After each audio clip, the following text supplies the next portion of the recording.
Hey Rick, Alan Boyd. Nice to meet you. My pleasure. Definitely cool in here. Where you want me, Scott? Somewhere over there. Somewhere over there. 5% of the world's population, 300 million people in America, control 25% of the world's wealth. We also consume about 24% of the world's energy, which is an interesting number compared to 5% population. And we got there with that economic power, the economic leader of the world, by with a fairly simple but strong model that basically made sure that each generation was better educated than the previous generation.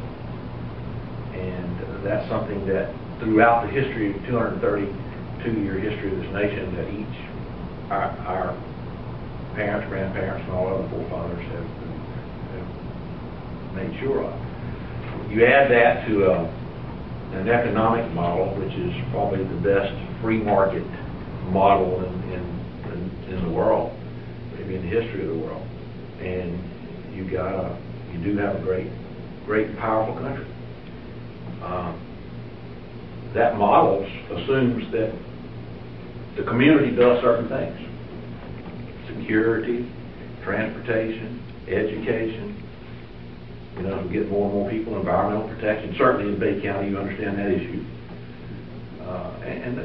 There are other issues, it's not limited to those, but it is a limited number of things that the community is supposed to do. And when I say community, you can translate that into government if you want to, but there are certain functions that the government has to do.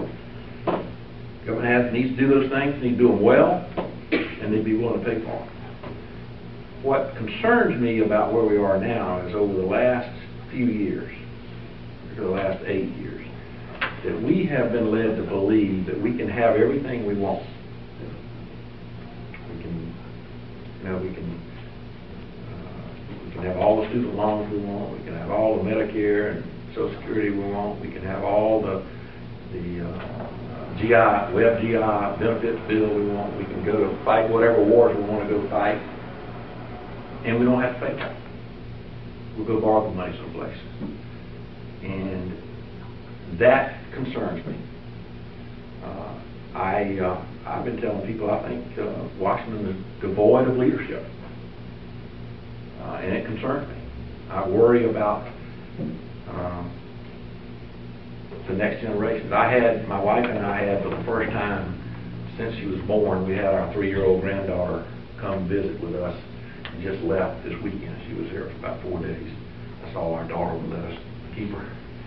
But I worry that the world that she lives in, when she gets gets a job and what kind of world she lives, start raising her family, I think America's going to look a little differently if we don't change. We got this notion that we can have everything we want, not be willing to pay for it. Now we got a budget deficit of $482 billion, and that's just the cash deficit. That doesn't even anywhere near match what the real, true accrual deficit is. And we got to fix that. And our job as a community functions, a government, is not complicated. It's to do some very basic, simple things, and let the private sector take care of the rest. And I don't think we've been doing that very well. What should government not be doing that it's doing right now or that it wants to do in the future? There are lots of things that the government's involved in, and I think the main thing is that it should do a limited number of functions, and the ones I've ticked off would be the most important ones. And it should do them well, and it should be willing to pay for them. Let me give you an example.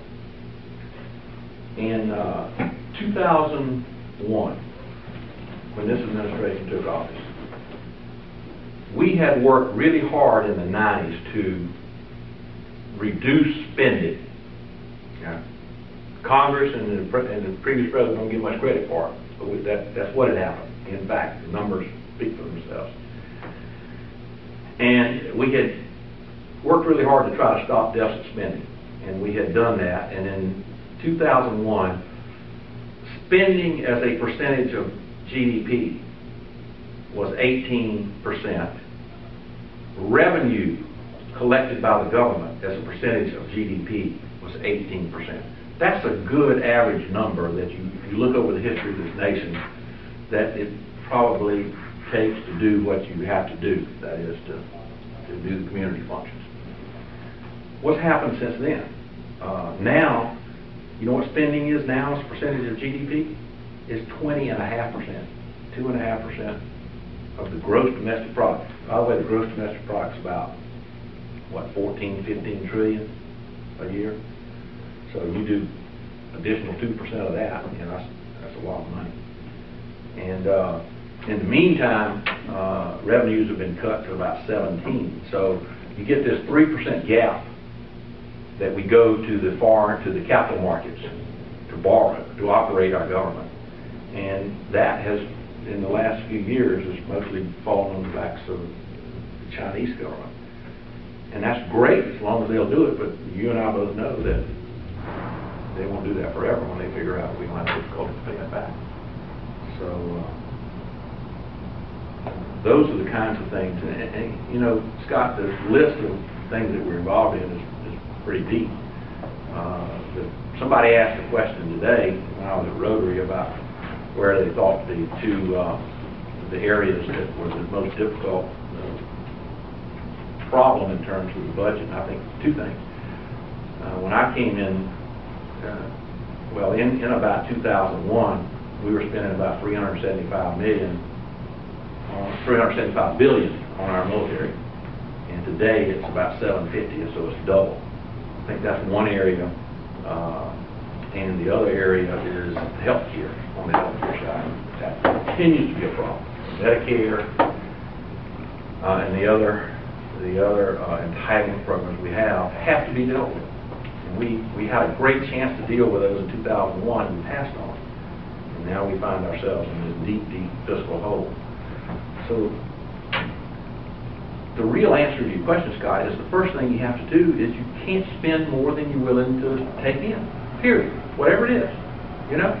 If you're not willing to raise the money to fight the war, or to do the GI Web bill, or to do the farm bill, which by the way we paid for, or the student loans, or transportation system, or whatever it is, don't do it.